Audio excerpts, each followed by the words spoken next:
Child, this is my second attempt at doing this damn video, girl. Hold on. My bad, y'all. This was my second attempt to try to get this video done. And I had to start this bull crap all over again. Anyway, y'all already know what I'm here for. I'm here to give y'all Miss Belle Collector from last night. This is season 1. This is episode 3, Sisters in the Struggle. So Tamara goes to see her cute parents. Shout out to her parents. I thought her parents were really cute. And then they get into this topic of conversation about her life. And, you know, when she planned on popping some grandbabies about that twat of hers. I mean, I don't know, Tamara. Didn't you say you was 40? Time waits for no one, sis. I mean, you made a joke to your mama about going down to the sperm bank. I mean, that might be something you want to look into. You don't need a man to have a baby nowadays. You don't. You can do it all by yourself. Say what? All by yourself. And I'm more than sure your parents will not mind chipping in to help. I'm more than sure you got some cousins around there that could babysit. You could pay one of your little cousins or whatever a little percent, something. You know, hire them as a full-time babysitter or something. You might want to go pick out your pick of the litter. But at the end of the day, if you're not ready for it, if you in tunnel vision right now and you see kids and family and tradition is nowhere in it, you got that right.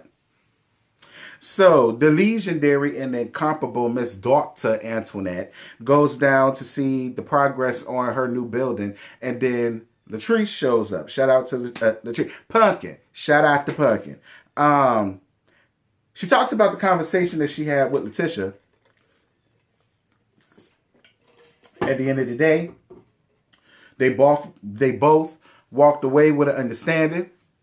I'm not going to shade what you got going on. You're not going to shade what I got going on. And we got this thing in the swing. I was all here for it. So then they was teaching Whitefish assistant about what being real means. While I appreciated it because it was kind of funny, I could have dealt without that. And I'm just going to be real. Now, I don't know how nobody else feels about it. I haven't watched nobody else's review just as of yet. But for me, I could have lived without that. To be real, I since we being real, I could have dealt without that.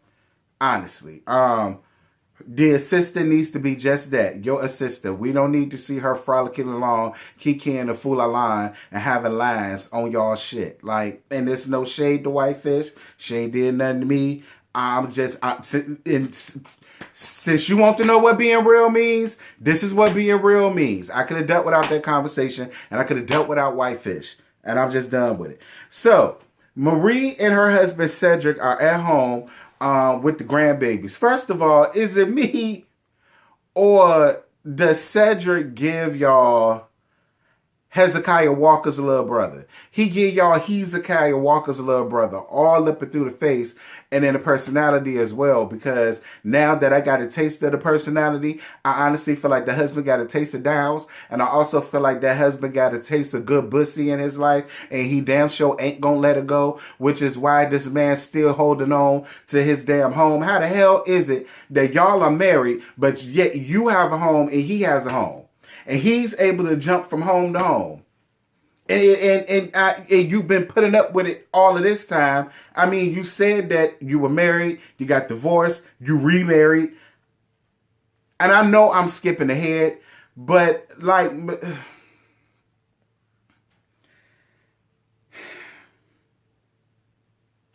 So one of the moms comes over. Both of the moms come to get their children.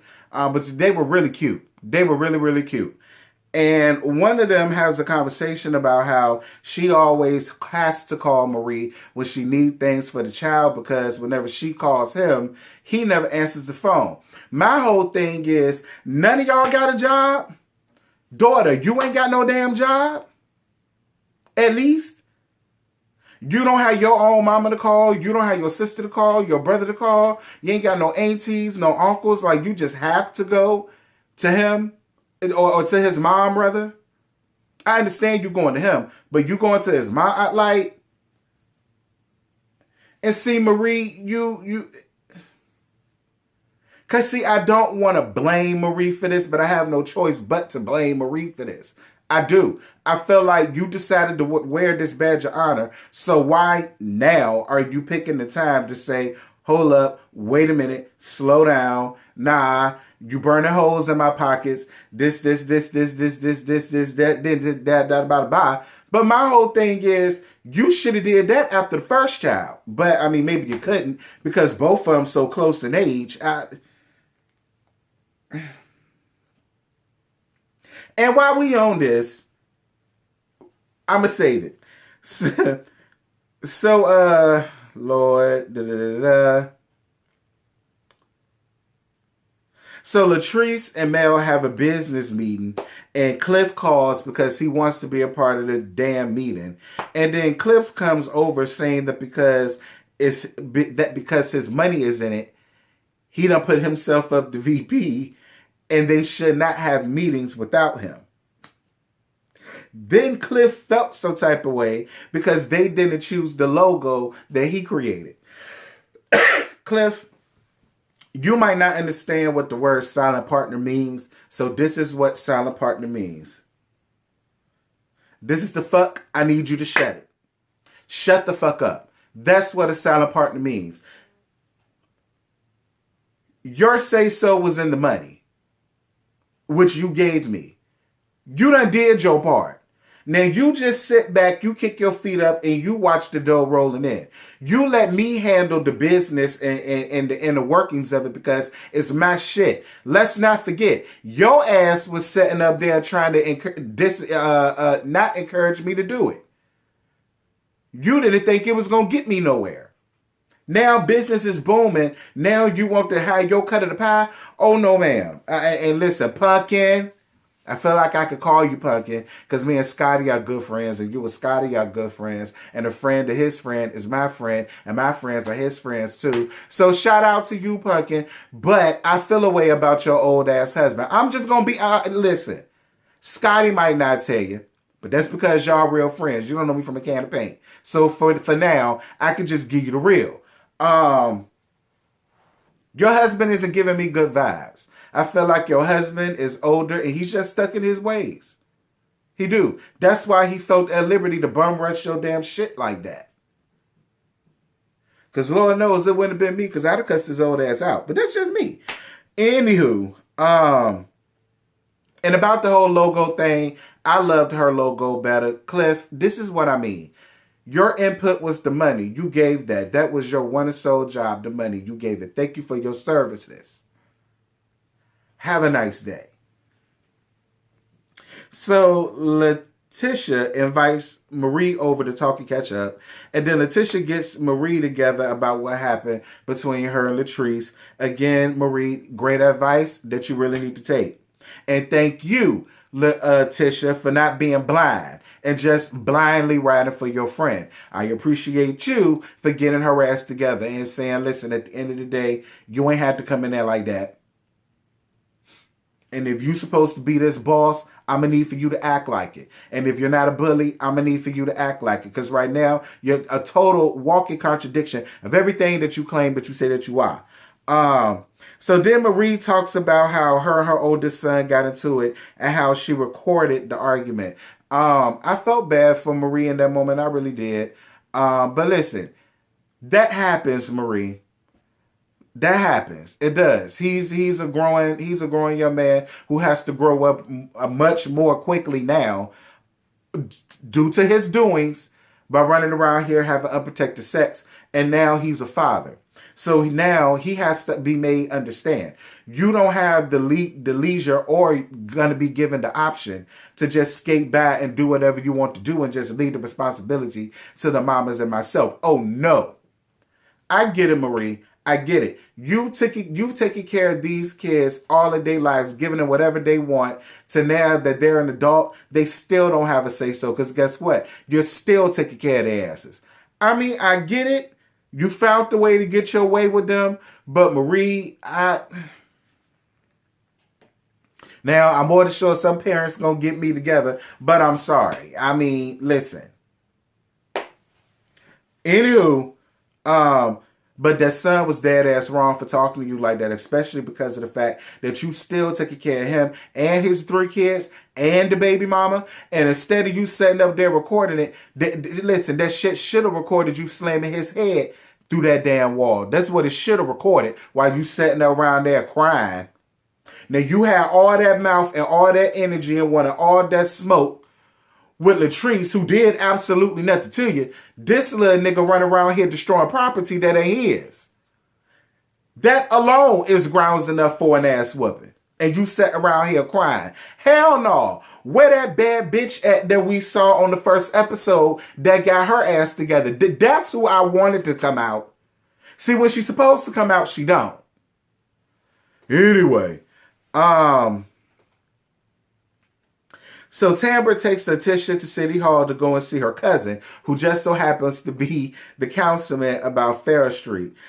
Shout out for that. I really love that, and I love the fact that the councilman saw her vision. He feels like she's a great person to start it up, and I can see it. And I really hope it works out for you, Letitia. Latrice spending time with Cliff. Lord have mercy, Jesus.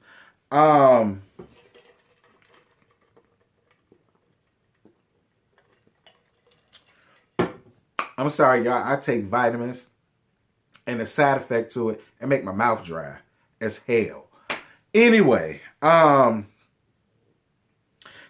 admits to having daddy issues. Girl, we ain't need you to tell us that. We know that. We could look at Cliff and tell that. We didn't need you to listen. Bitch, tell us something we don't know. Like, did he have that 4-month-old Belle when y'all first met? Or did he have, because y'all been together for some years, I think you said it. Or was it when you first met him, he was slim and he was trim, but he was older? You understand what I'm saying? Because he been with you for a long time. So it doesn't surprise me that he let himself go a little bit. He got comfortable with you.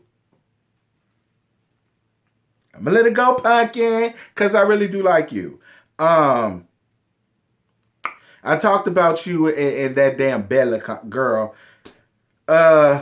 Cliff teaching Latrice how to swim. That wasn't hilarious. The most hilarious thing was that ghetto fat hood booger progetic shit was when she went in there and she grabbed the first Walmart bag she could find and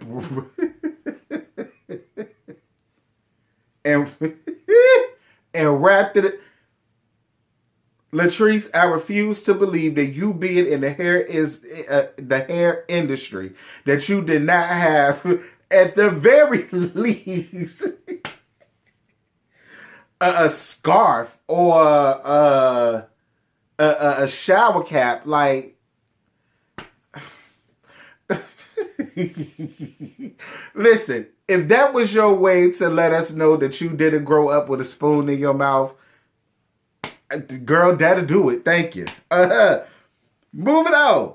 So then Marie talks to Cedric about him not coming home. Marie, this is what I was talking about. And it does lend itself to what that man talked about when he ran down on you in his thing. When he mentioned about how you and that man have not been together for a long time, that you are only doing that for the show, and that this man really be running around here trying to snatch men's bussies. And I believe every word of it, because the way that you and Essie stood there and emasculated that man, it should be like, I really expected him to cuss y'all hoes the fuck out. And I wouldn't have been mad if he did it. But the fact that he just stood there and was just like, you know, I don't know if he chasing bussy or whether they chasing his, because see, he gives me a soft, he gives me pillow princess.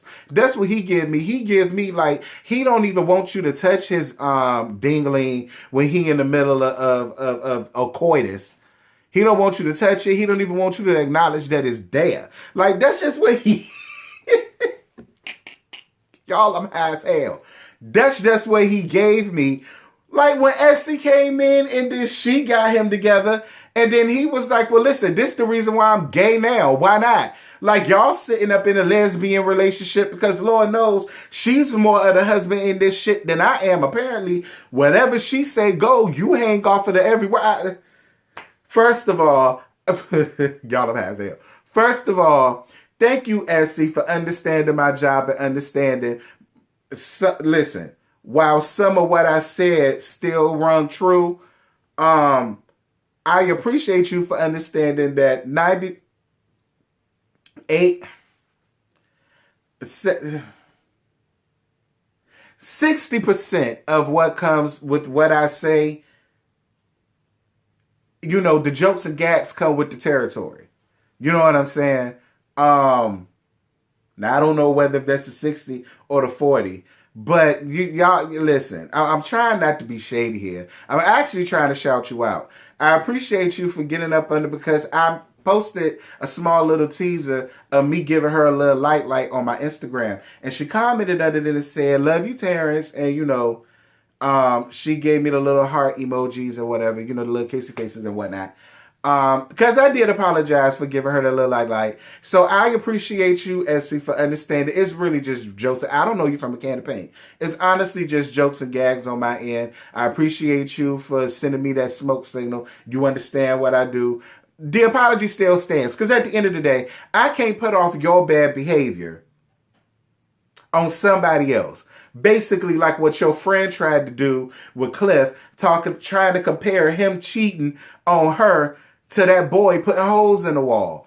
I'm sorry. The sky's blue. And you're not going to sit here and try to convince me that it's red. He may feel a way about that, but that's not that boy's biggest issue with you.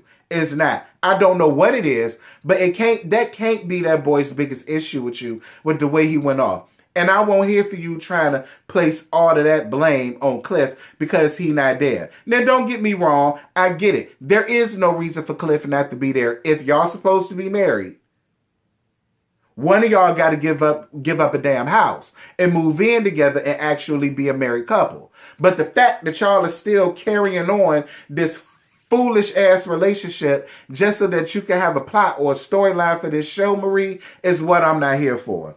I'm sorry. Like, just the fact that you can sit up here and admit on national TV that you and your husband living in two different damn houses and he don't come home at night because he up tooting and booting it, have his ass bust open like a blooming damn onion. I hope he got an N95 mask over that butsy of his while he running around here laying alone, spreading the wide to the point where he not coming home sometimes for a whole damn week. And you still... No wonder that damn boy fucked up in the head and trying to create a family of his own. Anyway, so Dreas, I believe the young man name, comes over. He says the reason why he went off was because he felt like she forced his decision of making him go to Jackson State, I guess. At the end of the day, son, it's nothing that she could have ever done or said to you to make you come off of her on the way you did. At the end of the day, I'm sorry. You have kids now. So it doesn't make no sense for you to want to travel far, far, far, far away, basically so you could do you while you in college. The further you away from your responsibilities, you know what I'm saying? It's like you just up there, you living your free life. Nah, bruh, it don't work that way. It don't work that way. Nothing's wrong with you going to Jackson State at all. At all.